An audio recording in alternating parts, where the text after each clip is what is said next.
ನಮಸ್ಕಾರ, ವಿವಿಸಿ ನ್ಯೂಸ್ ಬೀಟ್ಗೆ ಸ್ವಾಗತ. ನಾನು ಸಮೀಕ್ಷಾ ಹಚ್ಚಾರ್. ಈಗ ಹೆಡ್ಲೈನ್ಸ್.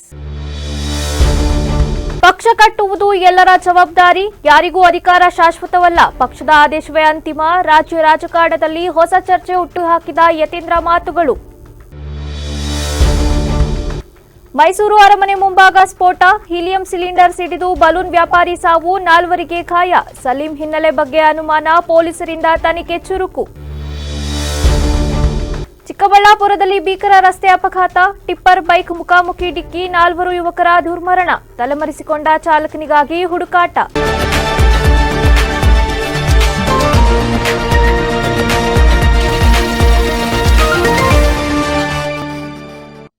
ಮುಖ್ಯಮಂತ್ರಿ ಮತ್ತು ಉಪಮುಖ್ಯಮಂತ್ರಿ ಸೇರಿದಂತೆ ಯಾರಿಗೂ ಅಧಿಕಾರ ಶಾಶ್ವತವಲ್ಲ. ಪಕ್ಷ ಏನು ನಿರ್ದೇಶನ ನೀಡುತ್ತದೆಯೋ ಅದನ್ನು ಪಾಲಿಸಬೇಕಾದದ್ದು ಎಲ್ಲ ಕಾರ್ಯಕರ್ತರ ಕರ್ತವ್ಯ ಎಂದು ಎಂಎಲ್ಸಿ ಯತೀಂದ್ರ ಸಿದ್ದರಾಮಯ್ಯ ಹೇಳಿದ್ದಾರೆ.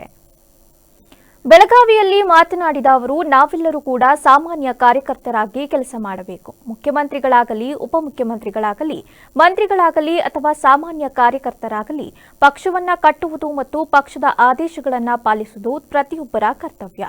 ಈ ಜವಾಬ್ದಾರಿಯನ್ನ ನಾವೆಲ್ಲರೂ ನಿರ್ವಹಿಸಬೇಕು ಎಂದು ಹೇಳಿದ್ದಾರೆ.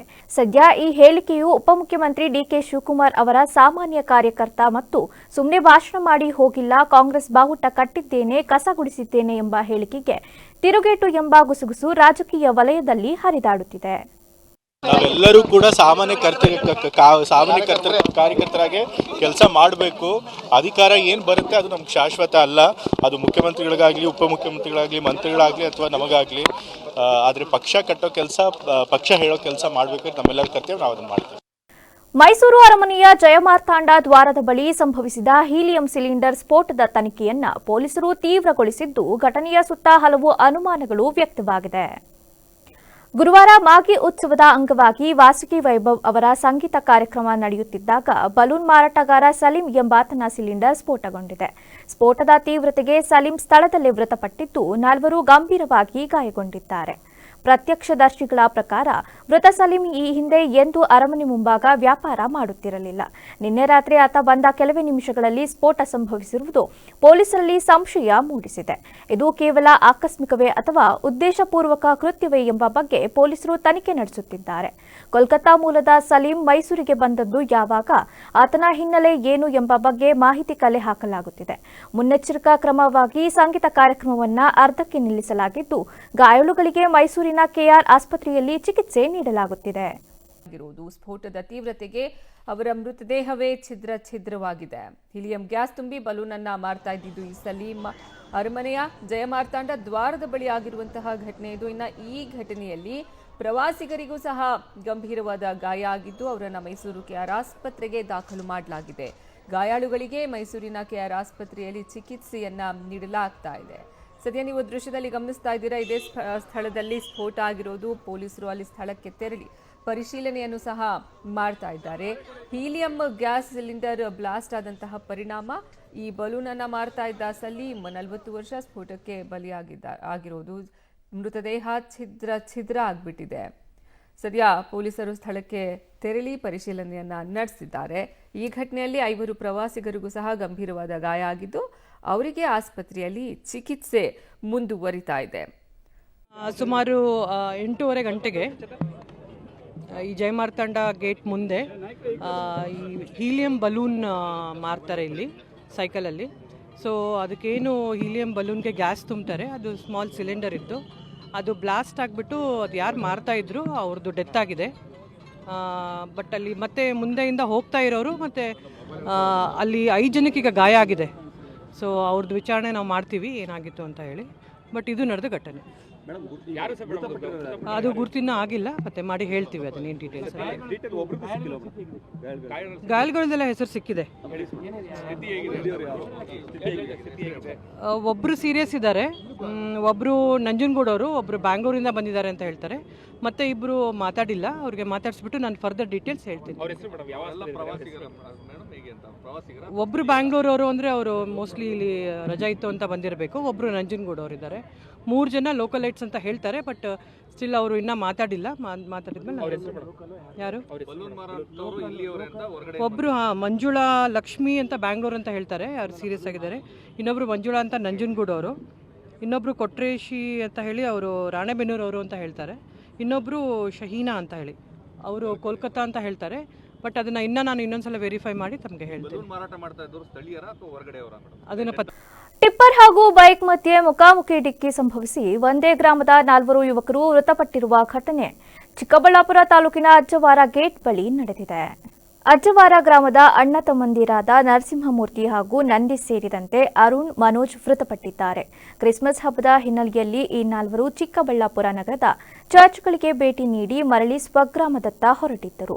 ಮೃತ 4 ಯುವಕರು ನರಸಿಂಹಮೂರ್ತಿಗೆ ಸೇರಿದ ಸಿಟಿ 100 ಬೈಕ್ನಲ್ಲಿ ಹೊರಟಿದ್ದು, ಇನ್ನೇನು ಅಜ್ಜವಾರ ಗ್ರಾಮಕ್ಕೆ ಹೈವೇಯಿಂದ ಬಲತಿರುವು ಪಡೆದುಕೊಳ್ಳಬೇಕಿತ್ತು. ಅಷ್ಟರಲ್ಲೇ ಟಿಪ್ಪರ್ ಲಾರಿ ಅಡ್ಡ ಬಂದಿದ್ದು ಮುಖಾಮುಖಿ ಡಿಕ್ಕಿ ಹೊಡೆದಿದೆ. ಡಿಕ್ಕಿಯಾದ ರಭಸಕ್ಕೆ 4 ಸ್ಥಳದಲ್ಲೇ ಸಾವಿಗೀಡಾಗಿದ್ದು, ಬೈಕ್ ಅಪ್ಪಚ್ಚಿಯಾಗಿದೆ. 2 ಮಕ್ಕಳನ್ನ ಕಳೆದುಕೊಂಡಿರುವ ತಾಯಿಯ ಆಕ್ರಂದನ ಮುಗಿಲು ಮುಟ್ಟಿದೆ. ಅಪಘಾತದ ವಿಚಾರ ತಿಳಿದು ಸ್ಥಳಕ್ಕೆ ಪೊಲೀಸರು ಭೇಟಿ ನೀಡಿ ಮೃತದೇಹಗಳನ್ನು ಚಿಕ್ಕಬಳ್ಳಾಪುರ ಜಿಲ್ಲಾಸ್ಪತ್ರೆಯ ಶವಗಾರಕ್ಕೆ ರವಾನೆ ಮಾಡಿದ್ದಾರೆ. ಸದ್ಯ ಟಿಪ್ಪರ್ ವಶಕ್ಕೆ ಪಡೆದಿರುವ ಚಿಕ್ಕಬಳ್ಳಾಪುರ ಗ್ರಾಮಾಂತರ ಪೊಲೀಸರು ಚಾಲಕನಿಗಾಗಿ ಹುಡುಕಾಟ ನಡೆಸುತ್ತಿದ್ದಾರೆ. ಹಾಸನ ಜಿಲ್ಲೆಯ ಕ್ರೀಡಾಪಟುಗಳನ್ನು ಪ್ರೋತ್ಸಾಹಿಸುವ ನಿಟ್ಟಿನಲ್ಲಿ ವೈಸಿ ಆರ್ಕಿಡ್ ಗ್ರೂಪ್ಸ್ ವತಿಯಿಂದ ಹಾಸನ ಪ್ರೀಮಿಯರ್ ಲೀಗ್ 2.0 ಹ್ಯಾಂಡ್ಬಾಲ್ ಪಂದ್ಯಾವಳಿಯನ್ನು ಆಯೋಜಿಸಲಾಗಿದ್ದು, ಡಿಸೆಂಬರ್ 27 ಮತ್ತು 28ರಂದು ನಗರದ ಜಿಲ್ಲಾ ಕ್ರೀಡಾಂಗಣದಲ್ಲಿ ಈ ಕ್ರೀಡಾಕೂಟ ನಡೆಯಲಿದೆ ಎಂದು ಹಾಸನ ಜಿಲ್ಲಾ ಹ್ಯಾಂಡ್ಬಾಲ್ ಸಂಸ್ಥೆಯ ಸಂಘಟನಾ ಕಾರ್ಯದರ್ಶಿ ಅನಿಲ್ ಕುಮಾರ್ ತಿಳಿಸಿದರು. ನಗರದ ಜಿಲ್ಲಾ ಕ್ರೀಡಾಂಗಣದಲ್ಲಿ ಈ ಬಗ್ಗೆ ಮಾಹಿತಿ ನೀಡಿದ ಅವರು, ಹಾಸನ ಜಿಲ್ಲಾ ಹ್ಯಾಂಡ್ಬಾಲ್ ಅಸೋಸಿಯೇಷನ್ ಹಾಗೂ ಕಾಸ್ಮಿಕ್ ಹ್ಯಾಂಡ್ಬಾಲ್ ಸ್ಪೋರ್ಟ್ಸ್ ಕ್ಲಬ್ ಸಹಯೋಗದಲ್ಲಿ ಈ ಟೂರ್ನಿ ನಡೆಯುತ್ತಿದ್ದು, ಸ್ವರ್ಣಿಮ್ ರಿಯಾಲಿಟಿ ಪ್ಲಸ್ ಸಂಸ್ಥೆ ಬೆಂಬಲ ನೀಡಿದೆ. ಡಿಸೆಂಬರ್ 27ರ ಮೊದಲ ದಿನ ಜಿಲ್ಲೆಯ ವಿವಿಧ ಶಾಲೆಗಳ ವಿದ್ಯಾರ್ಥಿನಿಯರಿಗಾಗಿ ಪಂದ್ಯಗಳು ನಡೆಯಲಿವೆ. ಡಿಸೆಂಬರ್ 28ರ 2ನೇ ದಿನ ರಾಜ್ಯ ಮತ್ತು ರಾಷ್ಟ್ರ ಮಟ್ಟವನ್ನು ಪ್ರತಿನಿಧಿಸಿದ ಹಿರಿಯ ಹಾಗೂ ಕಿರಿಯ ಮತ್ತು ಮಹಿಳಾ ಕ್ರೀಡಾಪಟುಗಳು ವಯಸ್ಸಿನ ಮಿತಿ ಇಲ್ಲದೆ ಕಣಕ್ಕಿಳಿಯಲಿದ್ದಾರೆ ಎಂದು ತಿಳಿಸಿದರು. ಆರ್ಗನೈಸಿಂಗ್ ಸೆಕ್ರೆಟರಿ ಆಗಿ ಕಾರ್ಯನಿರ್ವಹಿಸ್ತಾ ಇದ್ದೀನಿ. ಇದೇ 27 ಮತ್ತು 28ನೇ ಶನಿವಾರ ಮತ್ತು ಭಾನುವಾರದಂದು ಹಾಸನ ಜಿಲ್ಲಾ ಹ್ಯಾಂಡ್ಬಾಲ್ ಸಂಸ್ಥೆ ಹಾಗೂ ಕಾಸ್ಮಿಕ್ ಹ್ಯಾಂಡ್ಬಾಲ್ ಸ್ಪೋರ್ಟ್ಸ್ ಕ್ಲಬ್ ಇವರ ಸಹಯೋಗದೊಂದಿಗೆ ಸ್ವರ್ಣಿಮ್ ಮತ್ತು ಆರ್ಕಿಡ್ ಇವರ ಬೆಂಗಳೂರು ಇವರ ಪ್ರಾಯೋಜಕದಲ್ಲಿ ನಾವು ಶಾಲಾ ಮಕ್ಕಳಿಗೆ ಹ್ಯಾಂಡ್ಬಾಲ್ ಪಂದ್ಯಾವಳಿ ಹಾಗೂ ಇದೇ ಮೊದಲ ಬಾರಿಗೆ ಕರ್ನಾಟಕದಲ್ಲೇ ಮೊದಲ ಬಾರಿಗೆ ಒಂದು IPL ಟೈಪು ಪ್ರೀಮಿಯರ್ ಲೀಗ್ ನ ಹ್ಯಾಂಡ್ಬಾಲ್ ಪ್ರೀಮಿಯರ್ ಲೀಗ್ ನ ಮಾಡ್ಬೇಕು ಅಂತ ಹೇಳಿ ನಾವು ಒಂದು ವಿನೂತನವಾದ ಪ್ರಯತ್ನ ಮಾಡ್ತಾ ಇದೀವಿ. ಯಾಕೆಂದ್ರೆ ಇಂದಿನ ಯುವ ಪೀಳಿಗೆಗೆ ಲೀಗ್ ಅನ್ನೋದು ಒಂದು ಪ್ರೀಮಿಯರ್ ಲೀಗ್ ಅನ್ನೋದೇ ಒಂದು ಆಟ ಆಕರ್ಷಣವಾಗಿರೋದ್ರಿಂದ ನಾವು ಸಹ ಅದನ್ನ ಒಂದು ಸ್ಥಾಪನೆ ಮಾಡ್ಬೇಕು ಅಂತ ಹೇಳಿ ಬಹಳ ದಿನಗಳಿಂದ ಆಸೆ ಇತ್ತು. ನಮ್ಮ ಎಲ್ಲಾ ಕ್ರೀಡಾಪಟುಗಳು ಹಾಗೂ ಕ್ರೀಡಾ ಪ್ರೋಕ್ಷಕರ ಪ್ರೋತ್ಸಾಹದಲ್ಲಿ ಈ ಒಂದು ಕ್ರೀಡೆಯನ್ನ ಹೆಚ್ಚಿಗೆ ಬೆಳೆಸ್ಬೇಕು ಅಂತ ಹೇಳಿ ಈ ಒಂದು ಟೂರ್ನಿಯನ್ನ ಆಯೋಜನೆ ಮಾಡ್ತಾ ಇದ್ವಿ. ಈ ಒಂದು HPL 2.0 ಈ ಒಂದು ಕ್ರೀಡೆಯನ್ನ ಇದೇ ಕರ್ನಾಟಕದಲ್ಲಿ ಇದೇ ಮೊದಲ ಬಾರಿಗೆ ಸಹ ನಾವು ಆಯೋಜನೆ ಮಾಡ್ತಾ ಇದ್ದೀವಿ. ಯಾಕೆಂದ್ರೆ ಇದರಿಂದ ಎಷ್ಟೋ ಮಕ್ಕಳಿಗೆ ಇದ್ರ ಪ್ರಯೋಜನ ಇದೆ. ನಮ್ಮ ಹಾಸನ ಜಿಲ್ಲಾ ಹ್ಯಾಂಡ್ಬಾಲ್ ಸಂಸ್ಥೆ ಹಾಗೂ ಕಾಸ್ಮಿಕ್ ಜಿಲ್ಲಾ ಸ್ಪೋರ್ಟ್ಸ್ ಕ್ಲಬ್ ಇಂದ ಈ ಒಂದು ಕಾರ್ಯಕ್ರಮವನ್ನು ಆಯೋಜನೆ ಮಾಡ್ತಾ ಇದ್ದೀವಿ. ಇದರಿಂದ ಎಷ್ಟೋ ಮಕ್ಕಳಿಗೆ ತುಂಬಾನೇ ಹೆಲ್ಪ್ ಆಗುತ್ತೆ ಅನ್ನೋದು ನಮ್ಮ ಒಂದು ಆಶೆ. ಸಂಸ್ಥೆಯ ಜಂಟಿ ಕಾರ್ಯದರ್ಶಿ ದರ್ಶನ್ ಮಾತನಾಡಿ, ಕರ್ನಾಟಕದಲ್ಲಿಯೇ ಮೊದಲ ಬಾರಿಗೆ ಹ್ಯಾಂಡ್ಬಾಲ್ ಕ್ರೀಡೆಯನ್ನ IPL ಮಾದರಿಯಲ್ಲಿ ಆಯೋಜಿಸಲಾಗುತ್ತಿದೆ. ಕ್ರೀಡಾಪಟುಗಳು ಮೊದಲು ಆನ್ಲೈನ್ ಲಿಂಕ್ ಮೂಲಕ ನೋಂದಾಯಿಸಿಕೊಂಡಿದ್ದು, ನಂತರ ಅವರನ್ನ ಪಾಯಿಂಟ್ಸ್ ಆಧಾರದ ಮೇಲೆ ವಿವಿಧ ತಂಡಗಳಿಗೆ ಹರಾಜು ಪ್ರಕ್ರಿಯೆಯಂತೆ ಆಯ್ಕೆ ಮಾಡಲಾಗಿದೆ. ಇಲ್ಲಿ ಹಣದ ಬದಲಿಗೆ ಕ್ರೀಡಾ ಸ್ಫೂರ್ತಿಯನ್ನ ಎತ್ತಿ ಹಿಡಿಯಲು ಪಾಯಿಂಟ್ಸ್ ಪದ್ಧತಿ ಬಳಸಲಾಗಿದೆ. ಈ ಪಂದ್ಯಾವಳಿಯಲ್ಲಿ ಹಾಸನದ ಪ್ರಸಿದ್ಧ ಸ್ಥಳಗಳ ಹೆಸರಿನಲ್ಲಿ Hemavathi Titans, Hasanamba Hunters, Malenadu Mavericks, Hoysala Warriors ಎಂಬ 4 ತಂಡಗಳನ್ನು ರಚಿಸಲಾಗಿದೆ. ಹಾಸನ ಜಿಲ್ಲೆಯಲ್ಲಿ ಹ್ಯಾಂಡ್ಬಾಲ್ ಕ್ರೀಡೆಯನ್ನ ಜನಪ್ರಿಯಗೊಳಿಸುವುದು ಮತ್ತು ಕ್ರೀಡಾಪಟುಗಳಿಗೆ ಉನ್ನತ ಮಟ್ಟದ ವೇದಿಕೆ ಕಲ್ಪಿಸುವುದು ಈ ಟೂರ್ನಿಯ ಮುಖ್ಯ ಉದ್ದೇಶವಾಗಿದ್ದು, ಜಿಲ್ಲೆಯ ಕ್ರೀಡಾಭಿಮಾನಿಗಳು ಹೆಚ್ಚಿನ ಸಂಖ್ಯೆಯಲ್ಲಿ ಆಗಮಿಸಿ ಕ್ರೀಡಾಕೂಟವನ್ನು ಯಶಸ್ವಿಗೊಳಿಸಬೇಕೆಂದು ಮನವಿ ಮಾಡಿದರು. ಈ ಒಂದು ಕ್ರೀಡಾಕೂಟನ ವಿನೂತನವಾಗಿ ಮಾಡಬೇಕು ಅಂತ ಹೇಳಿ ಎಲ್ಲರೂ ಹ್ಯಾಂಡ್ಬಾಲ್ ಕ್ರೀಡಾಪಟುಗಳು ಪ್ರಯೋಗ ಮಾಡಿದ್ವಿ. ಅದು ಇಡೀ ಕರ್ನಾಟಕದಲ್ಲೇ ಪ್ರಪ್ರಥಮ ಬಾರಿಗೆ IPL ಮಾದರಿಯಲ್ಲಿ 4 ತಂಡಗಳನ್ನ ಮಾಡಿ ಆ ತಂಡಗಳಿಗೆ ಫ್ರಾಂಚೈಸಿಗಳನ್ನ ಕೊಟ್ಟು ಮತ್ತೆ ತಂಡಗಳಿಗೆ 4 ತಂಡಗಳಾದಂತ ಹೆಸರುಗಳನ್ನ ಕೊಟ್ಟಿದ್ವಿ. 4 ತಂಡಗಳು ಹಾಸನಾಂಬ ಹಂಟರ್ಸ್, ಹೇಮಾವತಿ ಟೈಟನ್ಸ್, ಮಲೆನಾಡು ಮ್ಯಾವ್ರಿಕ್ಸ್ ಮತ್ತೆ ಹೊಯ್ಸಳ ವಾರಿಯರ್ಸ್ ಅಂತ 4 ತಂಡಗಳನ್ನ ಮಾಡ್ಕೊಂಡಿದೀವಿ. 4 ತಂಡಗಳಿಗೂ ಹಿರಿಯ ಮತ್ತು ಕಿರಿಯ ಕ್ರೀಡಾಪಟುಗಳನ್ನ ಇಲ್ಲಿಗೆ ಬರಮಾಡ್ಕೊಂಡಿದೀವಿ. ಈ ಒಂದು ಕ್ರೀಡಾಕೂಟದ ವಿಶೇಷತೆ ಏನು ಅಂದ್ರೆ ಕರ್ನಾಟಕದಲ್ಲೇ ಪ್ರಥಮ ಬಾರಿಗೆ ಒಂದು ವಿನೂತನವಾಗಿ ಪ್ರಯೋಗ ಮಾಡಿದೀವಿ. ಹೇಗೆ ಅಂದ್ರೆ ಮೊದಲು ನಾವು ನಮ್ಮ ಸಂಸ್ಥೆಯ ಕ್ರೀಡಾಪಟುಗಳೆಲ್ಲ ಸೇರಿ ಒಂದು ಲಿಂಕ್ ಅನ್ನ ಮಾಡಿದ್ರು. ಆ ಲಿಂಕ್ ಅಲ್ಲಿ ಸುಮಾರು 50 ರಿಂದ 60 ಜನ ಕ್ರೀಡಾಪಟುಗಳು ನೋಂದಣಿ ಆಗಿದ್ರು. ಎಲ್ಲ ಇದರಲ್ಲಿ ಮಹಿಳಾ ಕ್ರೀಡಾಪಟುಗಳಿದ್ರು, ಹಿರಿಯ ಕ್ರೀಡಾಪಟುಗಳಿದ್ರು, ಕಿರಿಯ ಕ್ರೀಡಾಪಟುಗಳಿದ್ರು ಮತ್ತು ಈಗ ತಾನೇ ಕರ್ನಾಟಕ ತಂಡವನ್ನ ಪ್ರತಿನಿಧಿಸುವಂತ ಆಟಗಾರರು ಕೂಡ ಇದ್ದಾರೆ. ಇದರಲ್ಲಿ ಹೇಗಾಯ್ತು ಅಂದ್ರೆ ರಾಜ್ಯ ಮಟ್ಟ, ರಾಷ್ಟ್ರ ಮಟ್ಟ ಪ್ರತಿನಿಧಿಸುವಂತ ಎಲ್ಲಾ ಆಟಗಾರರು ಇದ್ದಾರೆ. ಸಂಪೂರ್ಣವಾಗಿ ಒಂದು ಲೀಗ್ ಮಾದರಿಯ ಆಟ. ಇದರಲ್ಲಿ 4 ತಂಡದ ಫ್ರಾಂಚೈಸಿಗಳನ್ನ ಮಾಡಿದ್ವು ಮತ್ತು 4 ತಂಡದ ನಾಯಕರನ್ನಾಗಿ ಮಾಡಿದ್ವು. ಆ ನಾಯಕರು ಮತ್ತು ಫ್ರಾಂಚೈಸಿಗಳು ಸೇರಿ ಒಂದು ದಿನ IPL ಮಾದರಿಯಲ್ಲಿ ಹೇಗೆ ಬಿಡ್ಡಿಂಗ್ ನಡೆಯುತ್ತೋ ಅದೇ ತರ 4 ತಂಡದ ನಾಯಕರು ಮತ್ತು ಮಾಲೀಕರು ಸೇರ್ಕೊಂಡು ತಂಡವನ್ನ ಕಟ್ಟಿದ್ದಾರೆ. ಆದ್ರೆ ಇಲ್ಲಿ ಅದೇ ರೀತಿಯ ಹಣಕಾಸು ರೂಪದಲ್ಲಿ ಮಾಡಿದ ನಾವು ಅದನ್ನ ಸ್ವಲ್ಪ ವಿಭಿನ್ನವಾಗಿ ನಮ್ಮ ಶೈಲಿಯಲ್ಲಿ ಪಾಯಿಂಟ್ಸ್ ನ ಕೊಟ್ಕೊಂಡು ಪ್ಲೇಯರ್ಗಳನ್ನ ವಿಂಗಡಣೆ ಮಾಡಿದ್ವಿ. ಎ ಶ್ರೇಣಿಯ ಆಟಗಾರರು, A+ ಶ್ರೇಣಿಯ ಆಟಗಾರರು ಮತ್ತು B ಶ್ರೇಣಿಯ ಆಟಗಾರರು ಮತ್ತು C ಶ್ರೇಣಿಯ ಆಟಗಾರರು ಅಂತ ಡಿವೈಡ್ ಮಾಡ್ಕೊಂಡು ಅವ್ರನ್ನ 4 ತಂಡಗಳಾಗಿ ರೂಪುಗೊಂಡಿದ್ದಾವೆ. ಇದ್ರ ಹಿಂದಿನ ಉದ್ದೇಶ ಒಂದೇ, ಹಾಸನ ಜಿಲ್ಲೆಯಲ್ಲಿ ಹ್ಯಾಂಡ್ಬಾಲ್ ಕ್ರೀಡೆಯನ್ನ ಬೆಳೆಸಬೇಕು, ಹ್ಯಾಂಡ್ಬಾಲ್ ಕ್ರೀಡೆಯನ್ನ ಇನ್ನೂ ಉನ್ನತ ಮಟ್ಟಕ್ಕೆ ತಗೊಂಡೋಗ್ಬೇಕು, ಹ್ಯಾಂಡ್ಬಾಲ್ ಕ್ರೀಡೆಯನ್ನ ಹಾಸನದಲ್ಲಿ ಬೆಳೆಸಬೇಕು ಅನ್ನೋ ಒಂದೇ ಮೂಲ ಉದ್ದೇಶದಿಂದ ನಾವೊಂದು ಈ ಕಾರ್ಯಕ್ರಮವನ್ನ ಕೈಗೊಂಡಿದೀವಿ. ಇದಕ್ಕೆ ಸಹಕರಿಸಿದಂತ ಎಲ್ಲರಿಗೂ ಧನ್ಯವಾದ ಮತ್ತು ಹಾಸನದ ಕ್ರೀಡಾಭಿಮಾನಿಗಳು ಇದೊಂದು ಪಂದ್ಯಾಟಕ್ಕೆ ಬಂದು ಎಲ್ಲರೂ ಪ್ರೋತ್ಸಾಹಿಸಬೇಕಾಗಿ ಈ ಮೂಲಕ ಕೇಳ್ಕೊಳ್ತಾ ಇದ್ದೇವೆ. ಉಡುಪಿ ಜಿಲ್ಲೆಯ ಕಾಪು ತಾಲೂಕಿನ ಹೆಜಮಾಡಿ ಗರಡಿಯಲ್ಲಿ ನಡೆದ ಗರಡಿ ನೇಮೋತ್ಸವದ ಸಂದರ್ಭದಲ್ಲಿ ವೃದ್ಧೆಯೊಬ್ಬರ ಚಿನ್ನದ ಸರವನ್ನ ಕಳ್ಳಿಯರು ಸಿನಿಮೆಯ ರೀತಿಯಲ್ಲಿ ಎಗರಿಸಿರುವ ಘಟನೆ ನಡೆದಿದೆ. ಹೆಜಮಾಡಿ ನಿವಾಸಿ ಕಮಲ ಎಂಬ ವೃದ್ಧೆ ನೇಮೋತ್ಸವದ ಪೂಜಾ ಕಾರ್ಯದಲ್ಲಿ ಭಾಗವಹಿಸಿದ್ದರು. ಈ ವೇಳೆ ಭಕ್ತರ ಸೋಗಿನಲ್ಲಿ ಬಂದ 3 ಮಹಿಳಾ ಕಳ್ಳಿಯರು ಅತ್ಯಂತ ಚಾಣಾಕ್ಷತನದಿಂದ ವೃದ್ಧೆಯನ್ನ ಗುರಿಯಾಗಿಸಿಕೊಂಡಿದ್ದಾರೆ.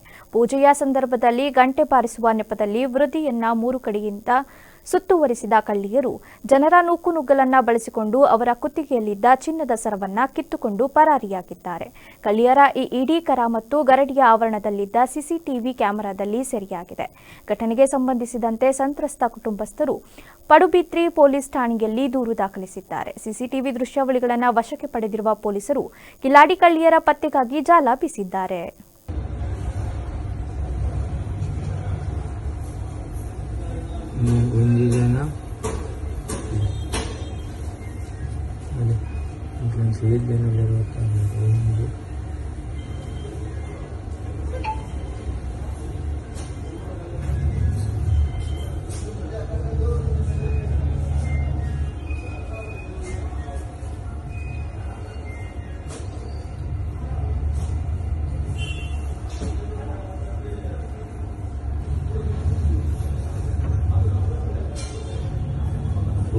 ಪಚ್ಚದಲ್ಲ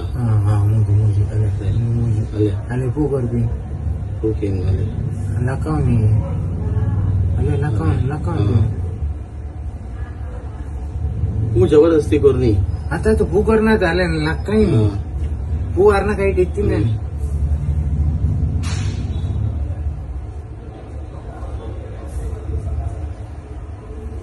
जाताले ಒಂದು ಮಗಲ್ ಅಪ್ಪಗನೆ ತುಲೆ ಅದೇ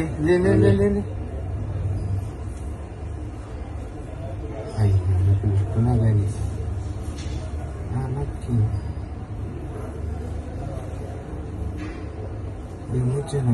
ಮುಚ್ಚನ ಅದೇ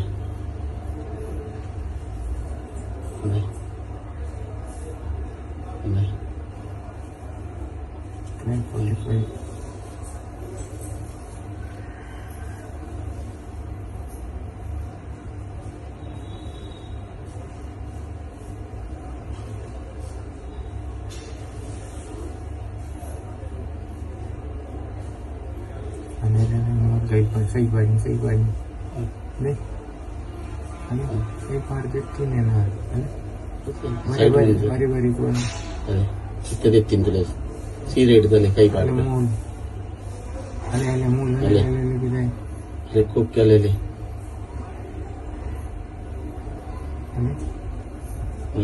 बारी कोण ಲಕ್ಕ ದಿನ ತುಲೆ ಮುಸುಲ್ ಅಲ್ಲಿ 3 ಜನ ಬತ್ತದ ಲಕ್ಕ ದಿನ ಉಲೆ ಬತ್ತದಲ್ಲಿ ಬೈದಲ್ಲ ಅಲ್ಲಿ ಆರನ್ ಬಾರಿ ಒಂದು ಚೈನ್ ಕಟ್ ಮಂತದ್ದು ಅಂಗಿದಿದೆ ಅಲ್ಲಿ ಅಲ್ಲಿ ಅಲ್ಲ ಮಕ್ಕಳೆಲ್ಲ ಅಲ್ಲಿ ಒಂದು ಮೂಜು ಮುಂತತ್ತು ಅಲ್ಲಿ ನಾಲ್ಕು ಪೈನೆ ಸೀದಾ ಅಲ್ಲಿ ಅಲ್ಲಿ ತಿರುಗಿಸಿಡ್ದು ಬಲಿಗೆ ಜನ ಪೂರ ವಿಡಿಯೋ ನಮ್ಮ ದೇಶದಲ್ಲಿ ಬಾಂಗ್ಲಾ ವಲಸಿಗರು ಬಹಳ ಜನರಿದ್ದಾರೆ. ಅವರನ್ನೆಲ್ಲ ದೇಶದಿಂದ ಹೊರಹಾಕಲು ಕೇಂದ್ರ ಸರ್ಕಾರ ಕೆಲಸ ಮಾಡುತ್ತಿದೆ. ಅದರಂತೆ ಕರ್ನಾಟಕದಲ್ಲಿಯೂ ಎಸ್ಐಆರ್ ಜಾರಿ ಆಗಬೇಕು ಎಂದು ವಿಜಯಪುರ ಶಾಸಕ ಬಸವಗೌಡ ಪಾಟೀಲ್ ಯತ್ನಾಳ್ ಹೇಳಿದ್ದಾರೆ. ವಿಜಯಪುರ ಜಿಲ್ಲೆಯಲ್ಲಿ ಮಾತನಾಡಿದ ಅವರು, ಎಸ್ಐಆರ್ ಜಾರಿಗೆ ಬಂದ ನಂತರ ಈ ವಲಸಿಗರಿಗೆ ತೊಂದರೆ ಆಗಿದೆ. ಇವರ ಜೊತೆಗೆ ಇವರಿಗೆ ಸಹಾಯ ಬೆಂಬಲ ನೀಡುವವರನ್ನ ದೇಶ ಬಿಟ್ಟು ಹೊರಹಾಕಬೇಕು. ನಮ್ಮ ರಾಜ್ಯದಲ್ಲೂ ಇಂತಹವರು ಅನೇಕರು ಇದ್ದಾರೆ. ಕರ್ನಾಟಕದಲ್ಲಿಯೂ ಎಸ್ಐಆರ್ ಜಾರಿ ಆಗಬೇಕು. ಇಲ್ಲಿಗೆ ವಲಸೆ ಬಂದ ಅವರು ಇಲ್ಲಿ ಮತದಾರರಾಗಿದ್ದಾರೆ ಎಂದು ತಿಳಿಸಿದ್ದಾರೆ. ನಮ್ಮ ವಿಜಯಪುರದಲ್ಲಿ 20,000ಕ್ಕೂ ಅಧಿಕ ಜನ ಈ ತರಹದ ಕಳ್ಳರಿದ್ದಾರೆ. ಈ ನಕಲಿ ಮತದಾರರ ವಿರುದ್ಧ ಜಿಲ್ಲಾಧಿಕಾರಿಗಳಿಗೆ ಮನವಿ ನೀಡಿದ್ದೇನೆ. ಒಬ್ಬ ಸಲೀಂ ಅಂತ 3 ವೋಟರ್ ಐಡಿ ಮಾಡಿಕೊಂಡಿದ್ದಾನೆ. ಅವನ 3 ವೋಟರ್ ಐಡಿಯಲ್ಲಿ ಫೋಟೋ ಒಂದೇ ಇದೆ. ಆದರೆ ಒಂದೊಂದು ವೋಟರ್ ಐಡಿಯಲ್ಲಿ ಒಂದೊಂದು ಶಬ್ದಗಳ ಅಕ್ಷರಗಳಲ್ಲಿ ವ್ಯತ್ಯಾಸ ಮಾಡಲಾಗಿದೆ ಎಂದು ದೂರಿದ್ರು. ನಾ ಜಾತಿ ಜನಾಂಗದ ಮೇಲೆ ಯಾರೇ ಮುಖ್ಯಮಂತ್ರಿ ಆಗುದಿಲ್ಲ. ಇದು ಮೊದಲನೇ ಮೂರ್ಖತನ. ಲಿಂಗಾಯತರು ಮುಖ್ಯಮಂತ್ರಿ ಆಗಬೇಕು, ಕುರುಬರ ಅದು ಅಲ್ಲೇ ಅಲ್ಲ. ಯಾರು ಸಮರ್ಥ ಆಡಳಿತ ಕೊಡ್ತಾರೆ, ಯಾವುದೇ ಜಾತಿಯವರಲ್ಲಿ ಒಳ್ಳೆ ಆಡಳಿತ ಕೊಡೋರು ಇರಬೇಕು. ಆದ್ರೆ ಕಾಂಗ್ರೆಸ್ನವರೇ ಸಿದ್ದರಾಮಯ್ಯ ಇಳಿಸಲಿಕ್ಕೆ ಇದನ್ನೆಲ್ಲ ಕುತಂತ್ರ ಮಾಡ್ತಾ ಇದ್ದಾರೆ. ಸಮರ್ಥರು ಅಸಮರ್ಥರು ನಮ್ಮ ಪಕ್ಷಕ್ಕೆ ಸಂಬಂಧ. ಈಗ ನಾ ಏನು ಹೇಳಿದೆ, ಸಿದ್ದರಾಮಯ್ಯವ್ರ ಸರ್ಕಾರದ್ದು ಅವ್ರಿಗೆ ಆಡಳಿತ ಮಾಡ್ಲಿಕ್ಕೆ ಬಿಡಲಾಗ್ಯಾರ. ದಿನಾ ಒಬ್ಬೊಬ್ಬರು MLAಗಳು ಅಸಮಾಧಾನ ಸ್ಫೋಟ ಆಗ್ತಾ ಇದೆ. ಹಿಂಗಾಗಿ ಆಡಳಿತ ಮಾಡ್ಲಿಕ್ಕೆ ಆಗುದಿಲ್ಲ. ಅದಕ್ಕಾಗಿ ಅವರು ತಮ್ಮದೇ ಹಾದಿಯಲ್ಲಿ ಸಿದ್ದರಾಮಯ್ಯನವ್ರು ಹೋಗ್ತಾ ಇದ್ದಾರೆ. ನಾ ಸಿದ್ದರಾಮಯ್ಯನವ್ರಿಗೆ ಮನೆ ಹೇಳಿದ್ದೀನಿ. ನಾ ಸಿದ್ದರಾಮಯ್ಯನವ್ರಿಗೆ ಇಟ್ಟೇ ಹೇಳುದು, ನಿಮ್ಗೆ ಜನ 135 ಶಾಸಕರ ಬೆಂಬಲ ಕರ್ನಾಟಕ ಜನ ಕೊಟ್ಟಾರ. ಕರ್ನಾಟಕ ಜನ ನಿಮಗೆ ಆಶೀರ್ವಾದ ಮಾಡ್ಯಾರ. ಸಿದ್ದರಾಮಯ್ಯನವ್ರ ವಿಶೇಷವಾಗಿ ಸಿದ್ದರಾಮಯ್ಯನವರ ಒಂದು ಮೇಲೆ ಪ್ರೀತಿಯಿಂದ ಮಾಡ್ಯಾರ. ಅದಕ್ಕೆ ಒಳ್ಳೆ ಆಡಳಿತ ಕೊಡ್ರಿ, ಧೈರ್ಯವಾಗಿ ನಿರ್ಣಯಗಳು ತಗೋರಿ. DK ಶಿವಕುಮಾರ್ಗೂ ಹಂಚಬೇಡ್ರಿ, ಶ್ಯಾಮ್ನೂರ್ಗೂ ಹಂಚಬೇಡ್ರಿ. ಒಳ್ಳೆ ಆಡಳಿತ ಕೊಡದೇ ಇದ್ರೆ ನಿಮ್ಮ ಸರ್ಕಾರ ಪತನ ಆಗೋದು ಖಚಿತ. ಸಿದ್ದರಾಮಯ್ಯನವ್ರು ನೋಡ್ರಿ ಸಾಫ್ಟ್ ಆಗೋದು ಇಲ್ಲ. ಅದೊಂದು ಏನದ ಸಿದ್ದರಾಮಯ್ಯನವ್ರದ್ದು ಒಂದು ಹೋದ 5 ವರ್ಷನೂ ಅವ್ರು ಸರ್ಕಾರ ಮಾಡೋದವ್ರು ಅದಾರೆ. ಯಾವಾಗಲೂ ಸಿದ್ದರಾಮಯ್ಯನವ್ರು ಸ್ವಲ್ಪ ತೂಕದ ಮ್ಯಾಗಿರ್ತಾರೆ. ಇವ್ರಂಗೆ DK ಶಿವಕುಮಾರ್ ಹಂಗ ಜೈಲಿಗೆ ಬಂದು ಗುಂಡಾಗಿರಿ ಮಾಡಿದವ್ರು ಅಲ್ಲ ಸಿದ್ದರಾಮಯ್ಯನವ್ರು.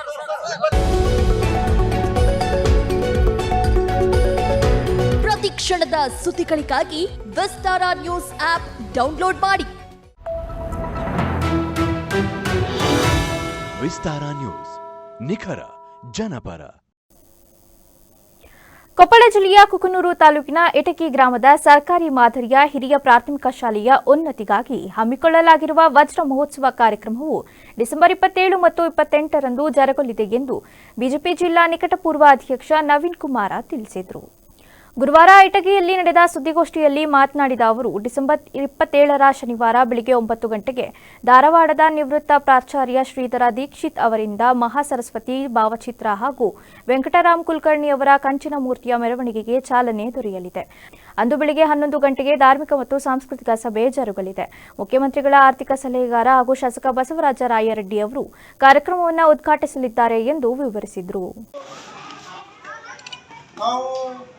ಅನೇಕ ಸರ್ಕಾರೇತರ ಸಂಸ್ಥೆಗಳಲ್ಲಿ ಏನು ಶಿಕ್ಷಣವನ್ನು ನೀಡ್ತಾ ಇದ್ದಾರೆ, ಪ್ರೈವೇಟ್ ಸಂಸ್ಥೆಗಳಲ್ಲಿ ಅಲ್ಲಿ ನಾವು ಕಾರ್ಯಕ್ರಮವನ್ನು ಮಾಡೋದನ್ನು ನಾವು ನೋಡಿದ್ದೇವೆ.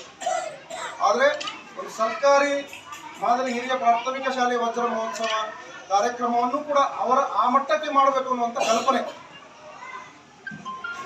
ನಾವು ಎಲ್ಲೂ ಕೂಡ ಪ್ರೈವೇಟ್ ಸಂಸ್ಥೆ ಕಡಿಮೆ ಇಲ್ಲ ಅನ್ನುವಂಥ ರೀತಿಯಲ್ಲಿ ಇವತ್ತು ಶಿಕ್ಷಣವನ್ನು ಕೂಡ ನೀಡ್ತಾ ಇದ್ದಾರೆ. ಉತ್ತಮವಾದಂಥ ಗುಣಮಟ್ಟದ ಕಟ್ಟಡವನ್ನು ಕೂಡ ಇದೆ, ಗುಣಮಟ್ಟದ ಶಿಕ್ಷಕರು ಇದ್ದಾರೆ, ಉತ್ತಮವಾದಂಥ ತಂಡ ಇದೆ. ಹಾಗಾಗಿ ಆ ಒಂದು ಮಾದರಿಯ ಕಾರ್ಯಕ್ರಮ ಅಂದರೆ ಬೇರೆದವರಿಗೆ ಇದು ಪ್ರೇರಣೆ ಆಗಬೇಕು.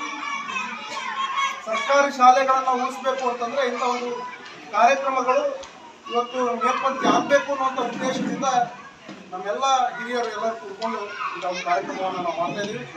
ಹಾಗಾಗಿ 2 ದಿನದ ಕಾರ್ಯಕ್ರಮ, 27ನೇ ತಾರೀಕು ಮೊದಲನೇ ದಿನದ ಕಾರ್ಯಕ್ರಮ. ಬಹುಶಃ ಬೆಳಿಗ್ಗೆ 9 ಗಂಟೆಗೆ ಮಹೇಶ್ವರ ದೇವಸ್ಥಾನದಿಂದ ಇವತ್ತು ನಾವು ಮೆರವಣಿಗೆಯನ್ನು ಪ್ರಾರಂಭ ಮಾಡ್ತೀವಿ. ಮೆರವಣಿಗೆ ಚಾಲನೆಯನ್ನು ನೀಡುವಂಥವ್ರು ಯಾರು? ಶ್ರೀಧರ್ ದೀಕ್ಷಿತ್ ಅವರು. ಬಹುಶಃ ಶ್ರೀಧರ್ ದೀಕ್ಷಿತ್ ಅವರು ಅಂದರೆ ಈ ಶಾಲೆಯಲ್ಲಿ ಮುಖ್ಯೋಪಾಧ್ಯಾಯರಾಗಿ ಸೇವೆ ಸಲ್ಲಿಸಿದಂಥ ಹಿರಿಯರು. ಬಹುಶಃ 1957-58ನೇ ಇಸ್ವಿ ಅಂದರೆ ಕಟ್ಟಡವೂ ಇರಲಿಲ್ಲ, ಜಾಗವೂ ಇರಲಿಲ್ಲ. ದೇವಸ್ಥಾನದಲ್ಲಿ, ಹಿರಣ್ಣ ದೇವಸ್ಥಾನದಲ್ಲಿ, ಹನುಮಂತ ದೇವಸ್ಥಾನದಲ್ಲಿ ಏನೂ ಇಲ್ಲದಂಥ ಪರಿಸ್ಥಿತಿ ಒಳಗೆ ಇವತ್ತು ಅವರು ಈ ಶಿಕ್ಷಕರಾಗಿ ಬಂದು ಇವತ್ತು ಆ ಸೇವೆಯನ್ನು ಪ್ರಾರಂಭ ಮಾಡಿದ್ರು. ಅಂಥವ್ರು ಹಿರಿಯರು ಇನ್ನೂ ಕೂಡ ಇದ್ದಾರೆ ಅಂದರೆ ಅದು ನಮ್ಮ ಭಾಗ್ಯ. ಅಂಥವರ ಕೈಯಲ್ಲಿ ಇವತ್ತು ಅಷ್ಟ ಸಂದರ್ಭದಲ್ಲಿ ಇವತ್ತು ನಮ್ಮ ಹಿರಿಯರಾಗಿರುವಂಥ ವೆಂಕಟರಾವ್, ಈ ಸಂದರ್ಭದಲ್ಲಿ ಬಿಎಂಹಳ್ಳಿ, ಅಂದಪ್ಪ ಹುರಳಿ, ರಾಮು ಕೌದಿ, ಸಿದ್ದಪ್ಪ, ಮಹೇಶ್ ದೊಡ್ಮನಿ ಸೇರಿದಂತೆ ಅನೇಕ ಮುಖಂಡರು ಹಾಗೂ ಹಳೆ ವಿದ್ಯಾರ್ಥಿಗಳು ಉಪಸ್ಥಿತರಿದ್ದರು. ಬೇಲೂರು ತಾಲೂಕಿನ ಕೋಗಿಲೆಮನೆ ಗ್ರಾಮದ ಬಳಿ ಗುರುವಾರ ಮಧ್ಯಾಹ್ನ ಚಿರತೆಯೊಂದು ಹಸುವಿನ ಮೇಲೆ ದಾಳಿ ನಡೆಸಿರುವ ಘಟನೆ ಸಂಭವಿಸಿದ್ದು, ಈ ಘಟನೆಯಿಂದ ಗ್ರಾಮಸ್ಥರಲ್ಲಿ ತೀವ್ರ ಆತಂಕ ಮನೆ ಮಾಡಿದೆ. ಗ್ರಾಮದ ರೈತ ದೊರೆರಾಜು ಅವರು ತಮ್ಮ ಹಸುವನ್ನ ಹೊಲದಲ್ಲಿ ಬೇಯಿಸುತ್ತಿದ್ದಾಗ ಪೊದೆಯಿಂದ ಏಕಾಏಕಿ ನುಗ್ಗಿದ ಚಿರತೆ ಹಸುವಿನ ಕೆಚ್ಚಲು ಹಾಗೂ ಹೊಟ್ಟೆಯ ಭಾಗಕ್ಕೆ ಗಂಭೀರ ಗಾಯಗಳನ್ನು ಉಂಟು ಮಾಡಿದೆ. ರೈತರು ಮತ್ತು ಅಕ್ಕಪಕ್ಕದವರು ಜೋರಾಗಿ ಕೂಗಿದ ಕಾರಣ ಚಿರತೆ ಸ್ಥಳದಿಂದ ಪರಾರಿಯಾಗಿದೆ. ಗಾಯಗೊಂಡ ಹಸುವಿಗೆ ಪ್ರಥಮ ಚಿಕಿತ್ಸೆ ನೀಡಲಾಗಿದ್ದು, ಅರಣ್ಯ ಇಲಾಖೆ ಸಿಬ್ಬಂದಿ ಸ್ಥಳಕ್ಕೆ ಭೇಟಿ ನೀಡಿ ಪರಿಶೀಲನೆ ನಡೆಸಿದ್ದಾರೆ. ಇನ್ನು ಈ ಬಗ್ಗೆ ಪ್ರತಿಕ್ರಿಯಿಸಿರುವ ಬಿಕ್ಕೋಡು ಹೋಬಳಿ ಕಾಂಗ್ರೆಸ್ ಅಧ್ಯಕ್ಷ ಮಲ್ಲಿಕಾರ್ಜುನ್, ಈಗಾಗಲೇ ಆನೆಗಳ ಹಾವಳಿಯಿಂದ ರೈತರು ಕಷ್ಟದಲ್ಲಿದ್ದಾರೆ. ಕಳೆದ 3 ದಿನಗಳಿಂದ ಈ ಭಾಗದಲ್ಲಿ ದೊಡ್ಡ ಗಾತ್ರದ ಚಿರತೆ ಕಾಣಿಸಿಕೊಳ್ಳುತ್ತಿದೆ. ಕೂಡಲೇ ಅರಣ್ಯ ಇಲಾಖೆಯು ಚಿರತೆಯನ್ನ ಸೆರೆ ಹಿಡಿದು ರೈತರ ಪ್ರಾಣ ಮತ್ತು ಜಾನುವಾರುಗಳನ್ನು ರಕ್ಷಿಸಬೇಕು ಎಂದು ಒತ್ತಾಯಿಸಿದರು. ಗುಬ್ಬಿ ಜಿಲ್ಲೆಯಲ್ಲಿ ದಲಿತರ ಮೇಲೆ ದೌರ್ಜನ್ಯ ಪ್ರಕರಣಗಳು ದಿನದಿಂದ ದಿನಕ್ಕೆ ಹೆಚ್ಚಾಗುತ್ತಿದ್ದರೂ ಪೊಲೀಸ್ ಇಲಾಖೆ ಮೌನ ವಹಿಸಿದೆ ಎಂದು ಆರೋಪಿಸಿ ದಲಿತ ಮುಖಂಡರು ತೀವ್ರ ಆಕ್ರೋಶ ವ್ಯಕ್ತಪಡಿಸಿದ್ದಾರೆ. ಸ್ವತಃ ಗೃಹ ಸಚಿವ ಡಾಕ್ಟರ್ ಜಿ ಪರಮೇಶ್ವರ್ ಅವರ ತವರು ಜಿಲ್ಲೆಯಲ್ಲಿಯೇ ಇಂಥ ಘಟನೆಗಳು ನಡೆಯುತ್ತಿದ್ದರೂ ಇಲಾಖೆಯನ್ನ ಸಮರ್ಥವಾಗಿ ನಿಭಾಯಿಸುವಲ್ಲಿ ಅವರು ವಿಫಲರಾಗಿದ್ದಾರೆ ಎಂದು ಭೀಮ್ ಆರ್ಮಿ ಸಂಘಟನೆಯ ಜಿಲ್ಲಾಧ್ಯಕ್ಷ ಶ್ರೀನಿವಾಸ್ ಕಿಡಿಕಾರಿದ್ದಾರೆ. ತಾಲೂಕಿನ ನಿಟ್ಟೂರು ಹೋಬಳಿ ಬೋಗಸಂದ್ರ ಗ್ರಾಮದ ಸರ್ವೆ ನಂಬರ್ 39/P15ರ ಜಮೀನಿನ ಅಭಿವೃದ್ಧಿ ವಿಚಾರದಲ್ಲಿ ಈ ಸಂಘರ್ಷ ನಡೆದಿದೆ. ಈ ಜಮೀನನ್ನ ಶ್ರೀರಾಮು ಎಂಬುವವರು ಬೋಗಸಂದ್ರದ ನಿಂಗಯ್ಯ ಎಂಬುವವರಿಂದ ಕಾನೂನುಬದ್ಧವಾಗಿ ಕ್ರಯಕ್ಕೆ ಪಡೆದಿದ್ದು, ಕಳೆದ ಹಲವು ವರ್ಷಗಳಿಂದ ಅವರೇ ಅನುಭವದಲ್ಲಿದ್ದಾರೆ. ಜಮೀನಿನಲ್ಲಿ ಕೊಳವೆ ಬಾವಿ ಕೂಡ ಕೊರೆಸಲಾಗಿದೆ. ಇತ್ತೀಚೆಗೆ ಶ್ರೀರಾಮು ಅವರು ಜಮೀನಿನಲ್ಲಿ ಮನೆ ನಿರ್ಮಾಣಕ್ಕೆ ಮುಂದಾದಾಗ ಸ್ಥಳೀಯ ಯಾದವ ಸಮುದಾಯದ ಪ್ರದೀಪ್, ದರ್ಶನ್, ಉಮೇಶ್, ಶಿವಲಿಂಗಯ್ಯ ಹಾಗೂ ಶರು ಎಂಬುವವರು ಯಾವುದೇ ದಾಖಲೆಗಳಿಲ್ಲದಿದ್ದರೂ ಜಮೀನು ನಮಗೆ ಸೇರಬೇಕೆಂದು ಗೊಂದಲ ಸೃಷ್ಟಿಸಿದ್ದಾರೆ. ಕಳೆದ ವಾರವಷ್ಟೇ ಚೆಳ್ಳೂರು ಪೊಲೀಸ್ ಠಾಣೆಯಲ್ಲಿ ಈ ಸಂಬಂಧ ರಾಜಿ ಪಂಚಾಯಿತಿ ನಡೆಸಿ ದಾಖಲೆ ಹೊಂದಿರುವ ಶಿವರಾಮು ಅವರಿಗೆ ತೊಂದರೆ ನೀಡದಂತೆ ಎಚ್ಚರಿಕೆ ನೀಡಲಾಗಿತ್ತು. ಆದರೂ ಜಮೀನಿನಲ್ಲಿ ಮನೆ ನಿರ್ಮಾಣಕ್ಕೆ ಬಂದಿದ್ದ ದಲಿತ ಸಮುದಾಯದ ಕೂಲಿ ಕಾರ್ಮಿಕ ಈಶ್ವರ್ ಎಂಬುವವರ ಮೇಲೆ ಪ್ರತಿವಾದಿಗಳು ಹಲ್ಲೆ ನಡೆಸಿದ್ದಾರೆ. ಅಷ್ಟೇ ಅಲ್ಲದೆ ಮನೆ ನಿರ್ಮಾಣದ ಸಾಮಗ್ರಿಗಳನ್ನು ಎಸೆದು ದೌರ್ಜನ್ಯ ಎಸಗಿದ್ದಾರೆ ಎಂದು ದೂರಿದ್ದಾರೆ. ಇನ್ನು ಈ ಸಂಬಂಧ ದಲಿತ ಮುಖಂಡರಾದ ಕಡಬ ಶಂಕರ್, ನಿಟ್ಟೂರು ನಾಗರಾಜ್ ಸೇರಿದಂತೆ ಹಲವು ಮುಖಂಡರು ಠಾಣೆಗೆ ಭೇಟಿ ನೀಡಿ ಪೊಲೀಸರ ವಿರುದ್ಧ ಘೋಷಣೆ ಕೂಗಿ ಪ್ರತಿಭಟಿಸಿದರು. ಬೋಗಸಂದ್ರ ಸರ್ವೆ ನಂಬರ್ 39/P15ರಲ್ಲಿ ಶಿವರಾಮ್ ಅಂತೇಳಿ ಮಾದಿಗ ಸಮಾಜದ ಒಬ್ಬ ವ್ಯಕ್ತಿ 3 ಎಕರೆ ಜಮೀನನ್ನು ಕ್ರಯಕ್ಕೆ ಪಡ್ಕೊಳ್ತಾರೆ. ಅದು ನಿಂಗಯ್ಯ ಬಿನ್ ಉಚ್ಚಯ್ಯ ಅನ್ನೋರಿಂದ ಅವರ ಹೆಸರಿಗೆ ಖಾತೆ ಇರ್ತದೆ. ಅದೇ ಗ್ರಾಮದಲ್ಲಿರೋಂಥ ಬೇರೆ ಯಾರೋ ಕೋರಿಗೆ ಆ ಜಮೀನನ್ನು ನಾವು ಪಡ್ಕೊಂಡಿದ್ದೀವಿ, ಜಮೀನು ನಮ್ಮದು ಅಂತೇಳಿ ವಿವಾದ ಆರಂಭ ಆಗ್ತದೆ. ನಾವು ಇದನ್ನು ಕ್ರೈಕ್ ಪಡ್ಕೊಂಡಾದ್ಮೇಲೆ ಪೊಸಿಷನ್ಗೆ ಹೋಗ್ಬೇಕಲ್ಲ, ಕ್ರೈಕ್ ಕೊಟ್ಟಿರೋರ ಜೊತೆಯಲ್ಲಿ ಕೊಂಡಿರುವಂಥ ನಮ್ಮ ಸಹೋದರ ಶಿವರಾಮ್ ಅವರು ಸಹಿತ ಸ್ಥಳಕ್ಕೆ ಹೋಗಿ ಕೃಷಿ ಅಭಿವೃದ್ಧಿ ಪಡಿಸೋ ಕೆಲಸ ಮಾಡೋಕ್ಕೆ ಏನೇನು ಮಾಡಬೇಕು, ಬೋರ್ ಹಾಕ್ಸ್ಬೇಕು, ಮನೆ ಕಟ್ಟಬೇಕು, ಇದನ್ನು ಮಾಡೋಕ್ಕೆ ಹೋಗ್ತಾರೆ. ಆವಾಗ ಬೋರನ್ನು ಕಂಪ್ಲೀಟಾಗಿ ಬೋರ್ ಹಾಕ್ಸಿದ್ದಾರೆ. ಆಲ್ರೆಡಿ ಬೋರ್ ಡ್ರಿಲ್ಲಿಂಗ್ ಆಗಿದೆ, ಒಳ್ಳೆ ನೀರು ಸಿಕ್ಕಿತ್ತು. ಅದಾದಮೇಲೆ ಮನೆ ಕಟ್ಸೋಕೆ, ಒಂದು ತೋಟದ ಮನೆ ಕಟ್ಸೋಕ್ಕೂ ಸಹಿತ ಏನೇನು ಬೇಕು, ಸಿಮೆಂಟು, ಇಟ್ಟಿಗೆ, ಜಲ್ಲಿ, ಕಬ್ಬಿಣ ಎಲ್ಲವನ್ನು ಅಲ್ಲಿಗೆ ಒಡಿಸಿದ್ದಾರೆ. ಆವಾಗ ಯಾರು ಎದುರುದಾರರು ಯಾರಿದ್ದಾರೆ ಅವ್ರು ಬಂದು ಜಮೀನು ನಮ್ಮದು ಅಂತೇಳಿ ಚೇಳೂರು ಪೊಲೀಸ್ ಠಾಣೆಗೆ ದೂರು ಕೊಡ್ತಾರೆ 1 ವೀಕ್ ಬ್ಯಾಕ್. ಅವಾಗ ಇಲ್ಲ, ನಿಮ್ಮ ಹೆಸರಿಗೆ ಯಾವುದೇ ರೀತಿ ಅಧಿಕೃತವಾದಂಥ ಕಂದಾಯ ಇಲಾಖೆ ದಾಖಲಾತಿಗಳು ಸ್ಪಷ್ಟಪಡಿಸೋಂಥ ಯಾವ್ದು, ನೀವು ಮಾಲೀಕರು ಅಂತ ಸ್ಪಷ್ಟಪಡಿಸೋಂಥ ಯಾವುದೇ ದಾಖಲಾತಿಗಳು ನಿಮ್ಮಲ್ಲಿಲ್ಲ. ಅದರಿಂದ ಅಧಿಕೃತ ಖಾತೆದಾರರು ಯಾರಿದ್ದಾರೆ ಆ ಕುಟುಂಬ ಜಮೀನಿನ ಮಾಲೀಕರು ಅವರು ಶಿವರಾಮ್ ಅವ್ರಿಗೆ ಕ್ರಯದ ಕರಾರನ್ನು ಮಾಡಿಕೊಟ್ಟು ಸ್ವಾಧೀನ ಬಿಟ್ಕೊಟ್ಟವ್ರೆ. ಅದರಂತೆ ಅವ್ರ ಪೊಸಿಷನಿಗೆ ಬಂದಿದ್ದಾರೆ ಅಂತೇಳಿ ಸಬ್ ಇನ್ಸ್ಪೆಕ್ಟ್ರು ಇದಕ್ಕೆ ಸಂಬಂಧಪಟ್ಟಂಗೆ ನ್ಯಾಯ ಮಾಡಿ ಮತ್ತೆ ಇದಕ್ಕೇನೋ ನೀವು ಡಿಸ್ಟರ್ಬ್ ಮಾಡಿಕೊಡ್ದು ಅಂತೇಳಿ ಹೇಳಿರ್ತಾರೆ. ಆದರೂ ಸಹಿತ ನಿನ್ನೆ ರಾತ್ರಿ ಏಕಾಏಕಿ ನಮ್ಮ ಸಮಾಜದ ಒಬ್ಬರು ಈಶ್ವರಯ್ಯ ಅಂತೇಳಿ ಅಲ್ಲೊಂದು ತೋಟದ ಮನೆ ಕಟ್ಟಕ್ಕೆ ಒಂದು ಕಾಂಟ್ರಾಕ್ಟನ್ನು ವಹಿಸ್ಕೊಂಡು ಅಲ್ಲಿ ಬಿಲ್ಡಿಂಗ್ ಕನ್ಸ್ಟ್ರಕ್ಷನ್ ಮಾಡೋಕ್ಕೆ ಹೋದಾಗ ರಾತ್ರಿ ಬೆಳಗ್ಗೆ ಸಂಜೆ ಅಲ್ಲಿ ನೋಡ್ಕೊಂಬರಕ್ಕೆ ಹೋಗ್ತಿರ್ತಾರೆ. ಸಂಜೆ ಹೊತ್ತು ಏನಾಗೈತೆ ಅಂತ ಹೋಗಿದ್ದಾರೆ. ಅಲ್ಲಿ ನಿಮ್ಮನ್ನು ಯಾವುದೇ ಕಾರಣಕ್ಕೂ ನಾವು ಇಲ್ಲಿಗೆ ಬರೋಕ್ಕೆ ಬಿಡೋದಿಲ್ಲ ಅಂತೇಳಿ ಆ ಬೋರ್ವೆಲ್ ಒಳಕ್ಕೆಲ್ಲ ಒಂದು 530 ಅಡಿ ಕೊರೆದಂಥ ಬೋರ್ವೆಲ್ಲನ್ನು ಸಂಪೂರ್ಣವಾಗಿ ಜಲ್ಲಿ ಕಲ್ಲು ಎಲ್ಲ ಹಾಕಿ ಧ್ವಂಸಗೊಳಿಸಿ ಮತ್ತು ಅಲ್ಲಿದ್ದಂಥ ಸಿಮೆಂಟು ಕಬ್ಬಣ ಎಲ್ಲವನ್ನು ಸಹಿತ ಕಳ್ತನ ಮಾಡ್ಕೊಂಡು ಹೋಗಿ ಅದೇ ಈಗ ಕ್ಯಾಸ್ಟ್ ಬೇಸ್ ಇನ್ಸಿಡೆಂಟು, ಜಾತಿ ಕಾರಣಕ್ಕೆ ಇವೆಲ್ಲ ನಡೀತವೆ. ಅದರಿಂದ ನಮ್ಮ ಸಹೋದರ ಶಿವರಾಮ್ ಅವರು ಈ ಜಮೀನನ್ನು ಕೊಂಡ್ಕೊಂಡಿದ್ದಾರೆ. ಅವರು ಹಾಕಿರುವಂಥ ಬಂಡವಾಳ ಕಾನೂನಿಗೆ ಅನುಗುಣವಾಗಿ ಕಾನೂನು ವ್ಯಾಪ್ತಿಯನ್ನು ಮೀರಿಲ್ಲ. ಕಾನೂನು ರೀತಿಯಲ್ಲಿ ಪರ್ಚೇಸ್ ಮಾಡಿರುವಂಥ ಜಮೀನಿಗೆ ದಯವಿಟ್ಟು ಪೊಲೀಸ್ ಇಲಾಖೆ, ಸಂಬಂಧಪಟ್ಟಂಥ ಕಂದಾಯ ಇಲಾಖೆ ಎಲ್ಲ ತಹಶೀಲ್ದಾರ್ ಇರ್ಬೋದು. ನಮ್ಮ ಹೆಸರು ಶ್ರೀನಿವಾಸ್ ಅಂತ ಹೇಳಿ, ಭೀಮಾರ್ಮಿ ಸಂಘಟನೆ ಜಿಲ್ಲಾಧ್ಯಕ್ಷ ಐನ್ಪಳ್ಳಿ ಶ್ರೀನಿವಾಸ್ ಅಂತ ಹೇಳಿ. ಇವತ್ತು ಚೇಳೂರು ಸ್ಟೇಷನ್ಗೆ ಏನಕ್ಕೆ ಬಂದಿರೋ ಉದ್ದೇಶ ಅಂದರೆ, ಈಶ್ವರಪ್ಪ ಅವರು ನಮ್ಮ ಮಾದಿಗ ಸಮುದಾಯ ಇರ್ತಾರೆ ಇಲ್ಲಿ. ಶಿವರಾಮ್ ಅವರು ನಮ್ಮ ಮಾದಿಗ ಸಮುದಾಯ ಇರ್ತಾರೆ. ಒಂದು ಗೊಲ್ಲ ಸಮುದಾಯದವರು ಜಮೀನು ಇವ್ರು ಕೊಂಡ್ಕೊತಾರೆ. ಆ ಕೊಂಡ್ಕೊಂಡಿರೋದಕ್ಕೋಸ್ಕರ ಇವ್ರಿಗೆ ಯಾಕೆ ಕೊಟ್ಟೆ ಅಂತೇಳಿ ಅವ್ರು ಆ ಜಮೀನು ಕೊಟ್ಟಿರೋರ ಮೇಲೂ ಹಲ್ಲೆ ಮಾಡಿದ್ದಾರೆ. ಈ ನಮ್ಮ ಸಮುದಾಯದವ್ರ ಮೇಲೂ ಹಲ್ಲೆ ಮಾಡಿ ನಮ್ಮ ಮಾದಿಗ ಸಮುದಾಯ ಪಾಪ ಬೋರ್ ಹಾಕ್ಸರ್ ಬಂಡವಾಳ ಹಾಕ್ಯಾರ. ಅದಕ್ಕೆ ಬಂಡವಾಳ ಲಕ್ಷಾಂತರ ರೂಪಾಯಿ ಬಂಡವಾಳ ಹಾಕಿದ್ದಾರೆ. ಆ ಬಂಡವಾಳ ಹಾಕಿ ಬೋರೆಲ್ಲ ಕೊರೆಸಿದ್ರು. ನೆನ್ನೆ ನೈಟ್ ಏನು ಮಾಡಿದ್ದಾರೆ ಅಂದರೆ, ಈ ಬೋರ್ಗೆಲ್ಲ ಕಲ್ಲೆಲ್ಲ ಇದನ್ನ ಮಾಡಿ ಕಲ್ಲು ಹೊಡೆದಾಕ್ಬಿಟ್ಟವ್ರೆ. ಕಲ್ಲು ಒಳಗಡೆ ಹೊಡೆದಾಕ್ಬಿಟ್ಟು ಮತ್ತೆ ಅಲ್ಲಿದ್ದು ಇಟ್ಟಿಗೆಗಳು ಸಿಮೆಂಟು ಎಲ್ಲ ಹೊತ್ಕೊಂಡು ಹೋಗಿದ್ದಾರೆ. ಆಮೇಲೆ ಅಲ್ಲಿ ಇನ್ನೊಬ್ಬ ನಮ್ಮ ಮಾದಿಗ ಸಮುದಾಯದವರೇ ಒಬ್ರು ಇರ್ತಾರೆ ಕೆಲಸ ಮಾಡ್ಸಕ್ ಪಾಪ ಈಶ್ವರ. ಈಗ ಮತ್ತೊಮ್ಮೆ ಹೆಡ್ಲೈನ್ಸ್. ಪಕ್ಷ ಕಟ್ಟುವುದು ಎಲ್ಲರ ಜವಾಬ್ದಾರಿ, ಯಾರಿಗೂ ಅಧಿಕಾರ ಶಾಶ್ವತವಲ್ಲ, ಪಕ್ಷದ ಆದೇಶವೇ ಅಂತಿಮ, ರಾಜ್ಯ ರಾಜಕಾರಣದಲ್ಲಿ ಹೊಸ ಚರ್ಚೆ ಹುಟ್ಟುಹಾಕಿದ ಯತೀಂದ್ರ ಮಾತುಗಳು. ಮೈಸೂರು ಅರಮನೆ ಮುಂಭಾಗ ಸ್ಫೋಟ, ಹೀಲಿಯಂ ಸಿಲಿಂಡರ್ ಸಿಡಿದು ಬಲೂನ್ ವ್ಯಾಪಾರಿ ಸಾವು, 4 ಗಾಯ. ಸಲೀಂ ಹಿನ್ನೆಲೆ ಬಗ್ಗೆ ಅನುಮಾನ, ಪೊಲೀಸರಿಂದ ತನಿಖೆ ಚುರುಕು.